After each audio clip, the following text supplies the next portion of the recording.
Hi Arise, how are you? Welcome to Tarot Pin. This is your monthly love tarot reading, monthly love tarot predictions for the month of May. Your energies, your partner energies and your relationship energies. Let's see, ये आपके लिए monthly love tarot reading है, monthly love tarot predictions है। मई का महीना आपकी love life के लिए, आपके रिलेशनशिप के लिए कैसा रहेगा, आपकी एनर्जीज क्या होंगी, आपके पार्टनर की एनर्जीज क्या होंगी और आपके रिलेशनशिप का फ्यूचर क्या होने वाला है with angel guidance. Angels messages check कर लेंगे इस रीडिंग में। और अगर कि आपको वीडियो पसंद आती है, लास्ट में वीडियो को लाइक कर लीजिएगा, चैनल पर न्यू है सब्सक्राइब करके घंटी को ऑन कर दीजिएगा, ऑल पे सेलेक्ट कर लीजिएगा। और पर्सनली कुछ भी जानना चाहते हैं, चाहे वो आपकी लव लाइफ के बारे में है या आपके करियर के बारे में है, आप मुझे व्हाट्सएप पे मैसेज कर सकते हैं। व्हाट्सएप का नंबर आपको इसी वीडियो के डिस्क्रिप्शन बॉक्स में और चैनल के अबाउट सेक्शन में मिल जाएगा। चेक कर लेते हैं कि जो लोग नो कांटेक्ट में है, नो कम्युनिकेशन है, बातचीत बिल्कुल भी नहीं हो पा रही, तो क्या आपको कोई कॉल या मैसेज रिसीव होगा आपके पार्टनर वाली साइड से या नहीं। और अगर कि आप कंटिन्यू रिलेशनशिप में हो तो क्या आपको लॉन्ग टर्म की कमिटमेंट एंड शादी का प्रपोजल मिलने वाला है। आपके पार्टनर की फीलिंग्स, उनकी एनर्जीज आपके लिए क्या होंगी।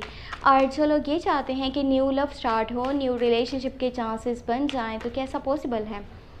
ओके और अगर कि आपके माइंड में ये है कि क्या कोई थर्ड पार्टी सिचुएशन तो नहीं है रिलेशनशिप में, तो आपका जो है ये क्वेश्चन भी क्लियर हो जाएगा, आपको इसका आंसर भी मिल जाएगा। सबसे पहले चेक करेंगे आपकी साइड से क्या एनर्जीज हैं। ओके यहाँ पे द सन का कार्ड है, वाओ ऑसम, स्ट्रेंथ का कार्ड है। अब कुछ लोग ट्राई करने वाले हैं जो उनके यानी कि एक्स पार्टनर है, यानी कि जिनके साथ आप नो कॉन्टैक्ट में हो, नो कम्युनिकेशन है, ब्रेकअप वाली सिचुएशन को आप फेस कर रहे हो। आप में से कुछ लोग यानी कि अपने पार्टनर से जो कि डिस्कनेक्ट हैं, वो अपनी तरफ से पूरी तरह ट्राई करने वाले हैं कि उस पर्सन से बातचीत हो जाए, कांटेक्ट हो जाए, क्योंकि आपकी तरफ से बहुत यानी कि ज़्यादा प्यार नज़र आ रहा है आपके पार्टनर के लिए। आपकी जो फीलिंग्स हैं उनके लिए बहुत ज़्यादा प्योर हैं, आपका कनेक्शन उनके साथ ट्रू है, आप दिल के साथ चल रहे हो। लेकिन जो बातें हो चुकी हैं ना आप दोनों में, जो लोग डिस्कनेक्ट है उनके लिए ये चीज़ मैं बता रही हूँ। अगर आप अपने पार्टनर से डिस्कनेक्ट हो, बातचीत नहीं हो पा रही, तो आप अपनी तरफ से पूरी कोशिश करने वाले हो, स्पेशली इस मंथ के मिड में, और पूरी तरह से ट्राई करने वाले हो कि कुछ ऐसा हो जाए, कोई ऐसी सिचुएशन बन जाए, कोई ऐसा दरवाज़ा खुल जाए जिसकी वजह से आप अपने पार्टनर से बातचीत कर पाओ। और जो भी कन्फ्यूज़न है, जो भी यहाँ पे कॉन्फ्लिक्ट्स क्रिएट हो गई, मिसअंडरस्टैंडिंग्स बन गई, नाराज़गियाँ हो गई, उनको दूर करा जा सके, अपनी गलतियों को माना जाए, उनको एक्सेप्ट करा जाए और फिर उनके सॉल्यूशंस निकाले जाएं। आपकी तरफ से ये फीलिंग्स होने वाली हैं। और जो लोग कंटिन्यू रिलेशनशिप में हैं, अब आपके लिए बहुत अच्छी खबर है, और वो ये है कि आपको लॉन्ग टर्म की कमिटमेंट मिलने वाली है आपके पार्टनर वाली साइड से। चाहे आप किसी भी ज़ोडिएक साइन के साथ डील करे हो, चाहे वो कोई भी ज़ोडिएक साइन है, वाटर साइंस है, अर्थ साइंस है, एयर साइंस है, कोई भी ज़ोडिएक साइन हो जिसके साथ भी आप डील करे हो, बहुत ही औसम वाला टाइम आपको मिलने वाला है मई मंथ में। यानी आपको लॉन्ग टर्म की कमिटमेंट भी मिल सकती है, शादी का प्रपोजल भी मिल सकता है, और आप अपने पार्टनर के साथ आउटिंग का प्लान बना रहे हो और रोमांटिक डेट्स नज़र आ रही हैं, आपस में क्वालिटी टाइम स्पेंड करने वाले हो। एक दूसरे से जो आपका कनेक्शन है वो पहले की निस्बत कहीं ज़्यादा स्ट्रॉन्ग बनने वाला है। यहाँ पे फिज़िकल यानी कि प्लेजर्स की तरफ भी दोनों का माइंड जाएगा, आपका भी और आपके पार्टनर का भी। और जो लोग मैरिड हैं, अगर कि आप मैरिड हो, इस वीडियो को देख रहे हो, तो आपको प्रेगनेंसी से रिलेटेड गुड न्यूज़ मिल सकती है मई के महीने के बिल्कुल फर्स्ट कुछ डेज़ में।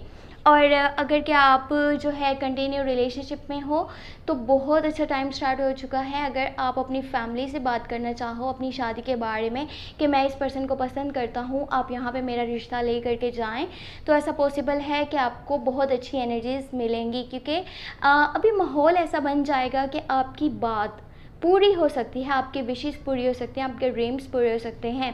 तो कोशिश यही कीजिएगा कि अपने रिलेशनशिप में आप अपनी फैमिली को अगर के साथ लेकर के चलते हैं, यानी कि फैमिली की बात को मानते हैं। कुछ लोग होता है कि फैमिली की मर्ज़ी के ख़िलाफ़ चले जाते हैं, अपनी फैमिली के अगेंस्ट चले जाते हैं।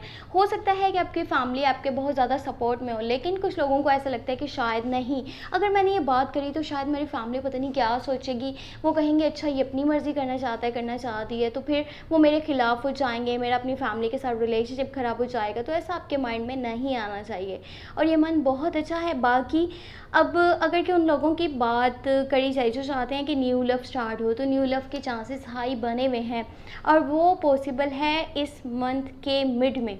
अब यहाँ पे दो चीज़ें हैं, एक तो वो लोग जो नो कॉन्टैक्ट में है, नो कम्युनिकेशन है, उनको कोई कॉल या मैसेज रिसीव हो सकता है क्योंकि आप भी ट्राई कर रहे हो और आपके पार्टनर की भी सेम फीलिंग्स और एनर्जीज होने वाली हैं क्योंकि वो आपसे बातचीत करना चाहते हैं, कुछ अपने दिल का हाल आपको बताना चाहते हैं। जो भी कॉन्फ्लिक्ट्स है, मिसअंडरस्टैंडिंग्स थी, उनको क्लियर करा जा सकता है। इस मंथ का मिड बहुत अच्छा है, अगर कि आप बातचीत करना चाहते हो, अपने मसले मसाइल सुलझाना चाहते हो तो बेहतरीन है आपके लिए। और जो लोग न्यू लव अपनी लाइफ में लेकर के आना चाहते थे कि न्यू ऑफ़र आए, न्यू प्रपोज़ल आए, तो ऐसा भी मुमकिन है। आपके पास जो न्यू प्रपोज़ल, न्यू ऑफ़र आएगी वो किसी एराइज, लियो या फिर सजिटेरियस की तरफ से आ सकती है।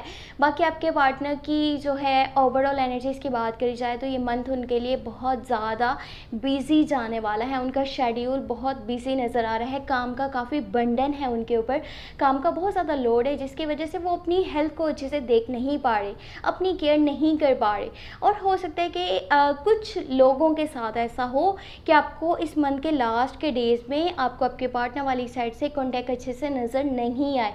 उसका रीज़न मैंने आपको बता दिया, उनकी लाइफ बहुत बिजी जाने वाली है, शेड्यूल एंड रूटीन काफ़ी बिजी हो जाएगी, काम का काफ़ी बर्डन है उनके ऊपर और उनकी फैमिली में कुछ अनबन चल रही है या फिर कुछ मिसअंडरस्टैंडिंग्स बनी हुई हैं, कुछ इश्यूज़ हैं जिनको कि वो सॉल्व करना चाहते हैं और इमोशनली वो कुछ हर्ट भी नज़र आ रहे हैं इस मंथ के लास्ट के डेज़ में। देखिए, आपके रिलेशनशिप के ऊपर या तो किसी की बुरी नज़र है या आपसे कोई बहुत ज़्यादा जलता है, ये वर्ड इतना अच्छा तो नहीं है, बट कोई आपसे जलता है, हसद करता है, आपका बुरा चाहता है, तभी यहाँ पे जो रिलेशनशिप की गाइडेंस है उसमें द डेविल की एनर्जीज़ हैं। अब लोग आपके अगेंस्ट हैं लेकिन वो आपके मुंह के ऊपर बहुत अच्छे बने हुए हैं, वो ऐसा शो करते हैं जैसे वो आपके हक में हैं, वो आपके लिए ही यानी कि स्टेप्स लेते हैं और वो आपका अच्छा करना चाहते हैं, आपको सक्सेसफुल देखना चाहते हैं, चाहे रिलेशनशिप हो चाहे वो आपका करियर हो। बट ऐसा नहीं है, जो जैसा नज़र आ रहा है ना वो वैसा पॉसिबल नहीं हो सकता। और ये आपके पार्टनर की बात नहीं हो रही, ये उन लोगों की बात हो रही है जो आपके फ्रेंड सर्कल्स में से हो सकते हैं या फिर आपके कोई जानने वाले हैं जो आपके अगेंस्ट हैं लेकिन वो शो कुछ और करवा रहे हैं। तो ध्यान दीजिएगा, ये ना हो कि लोग आपसे हसद और जो भी बोगस उनके दिल में है उसको रखते हुए आपका बुरा कर दें और आपको पता भी ना चले। बाकी जल्दबाजी में डिसीजंस नहीं लीजिएगा अगर कि आप डील करें हैं किसी एरिस, लियो एंड सजिटेरियस के साथ। गुस्से में लिए गए फैसले आपको आपके पार्टनर से दूर कर सकते हैं। बहुत सी ऐसी लड़ाइयाँ हो सकती हैं, झगड़े हो सकते हैं, जैसा कि आपकी साइड से नज़र आ रहा है इस मंथ के लास्ट के डेज़। बहुत ज़्यादा एहतियात आपको करनी पड़ेगी बातचीत के दौरान। आपको कोई फ़ैसला ऐसा नहीं लेना जिसके बारे में आपको सच्चाई का ना पता हो और आप उस डिसीजन को ले लें और बाद में आपको उस चीज़ पे पछताना पड़ जाए। इसीलिए मैंने आपको बोला कि ये मंथ आपको बहुत ज़्यादा ध्यान देना पड़ेगा। अपने पार्टनर के साथ अपने कनेक्शन को ज़्यादा मजबूत बना करके रखिए, उनकी बातों को समझिए, वो क्या कहना चाहते हैं, उनके माइंड में क्या है, उनके दिल में क्या है, आपको उनकी फीलिंग्स, उनके इमोशंस समझ आ जाएंगे। किसी भी मिसअंडरस्टैंडिंग की वजह से ये ना हो कि आपका रिलेशनशिप ख़राब हो जाए, जैसा कि यहाँ पे द डेविल की एनर्जीज़ हैं। लोग आपसे हसद करते हैं, आपका बुरा चाहते हैं और वो यही चाहते हैं कि आप कभी भी सक्सेसफुल ना हो, लेकिन उनके मुंह के ऊपर जो है वो बहुत ज़्यादा मिठास होगी आपके लिए, उनके वर्ड्स बहुत मीठे होंगे, आप समझ नहीं पाओगे कौन आपके साथ है कौन आपके खिलाफ है। तो संभल करके चलिएगा, ये मंथ थोड़ा सा मिला जुला सा एनर्जीज ले करके आने वाला है। बाकी जो लोग कंटिन्यू रिलेशनशिप में हैं उनके लिए बेस्ट टाइमिंग है और जो लोग ये चाहते थे कि न्यू लव स्टार्ट हो उनके लिए भी। और अगर कि आप अपने एक्स से बातचीत करना चाहते हो तो आपको अगर खुद से फर्स्ट मैसेज करना पड़े तो इसमें कोई बुराई नहीं है। अगर आप अपनी ईगो को सामने रखते हो तो आप कहीं ना कहीं अपने रिलेशनशिप को जो है वो नज़रअंदाज कर रहे हो, अपने पार्टनर को जो है वो इग्नोर कर रहे हो। तो ये चीज़ें नहीं होनी चाहिए। अगर कि आप किसी से ट्रू लव करते हो, उसके साथ चलना चाहते हो तो उसको जो है फर्स्ट मैसेज कर देना है, इसमें कोई भी बुराई नहीं है। बाकी अगर आपको ये वीडियो पसंद आई है और आप चैनल पे न्यू हैं, लाजमी सब्सक्राइब कर लीजिएगा, वीडियो को लाइक कर लीजिएगा और शेयर कर दीजिएगा अपने फ्रेंड्स के साथ on your social media platforms. और अपना बहुत सारा ख्याल रखिएगा। और कुछ भी जानना चाहते हैं, चाहे वो आपकी लव लाइफ के बारे में हो या आपके करियर के बारे में हो, आप मुझे व्हाट्सएप पे मैसेज कर सकते हैं। व्हाट्सएप का नंबर आपको इसी वीडियो के डिस्क्रिप्शन बॉक्स में और चैनल के अबाउट सेक्शन में मिल जाएगा। अपना बहुत बहुत बहुत सारा ख्याल रखिएगा। Thank you so much, take care, bye bye.